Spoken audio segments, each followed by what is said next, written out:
ഇതാണ് നിങ്ങളുടെ താമസ സ്ഥലം. എന്റെ അച്ഛൻ ഉണ്ടാക്കിയതാ. എങ്ങനെയുണ്ട്? പിന്നെ ഗംഭീരായിട്ടുണ്ട്. അച്ഛനിപ്പോ എവിടെ ഉണ്ട്? ഇതേന്ന് താഴെ വീണതാ, അപ്പൊ തന്നെ മുകളിലേക്ക് പോയി. സുഖമരണം.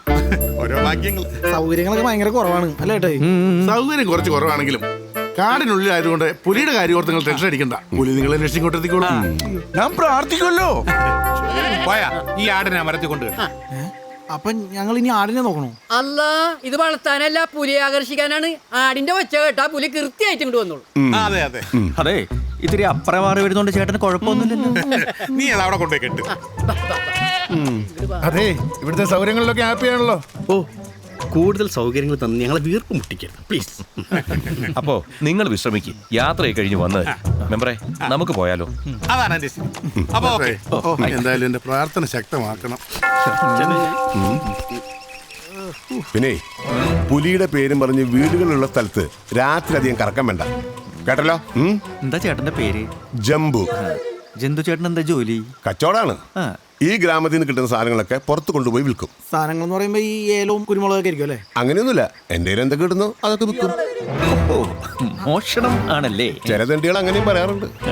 പിന്നെ ഒരു കാര്യം ഓർമ്മിപ്പിക്കാൻ മറന്നു. ഏറുമാടത്തിന്റെ മുകളിലാന്ന് കരുതി സമാധാനിക്കണ്ട. പുലി മരത്തേലും കേറും. അത് പകുതി കയറുള്ളൂ. പുലിമുരുക ഞങ്ങളും കണ്ടാണേ. ചേട്ടൻ ചെല്ലി. മിസ്റ്റർ ജംബു, ഇവിടെ കക്കൂസ. മണ്ടന്മാര്. കക്കൂസ് കൊടുത്ത കോമഡിയാ. കാട്ടിലെ ഫ്ലാറ്റ്.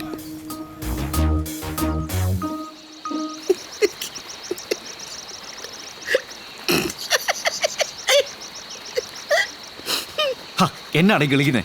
പുല്ലിക്കിലേക്ക് പുല്ല്.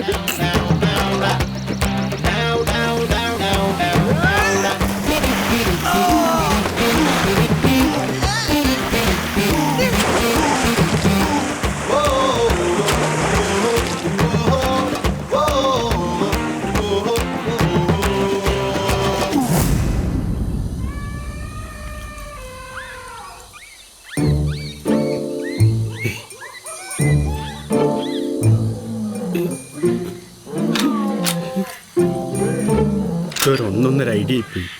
വിശന്നിട്ട് കണ്ണും കാണില്ല, എന്തൊക്കെയോ ഒച്ചപ്പാടും ബഹളവും. ഉറപ്പടത്തിന് കയറിയ മാതിരി എനിക്ക് തോന്നുന്നു.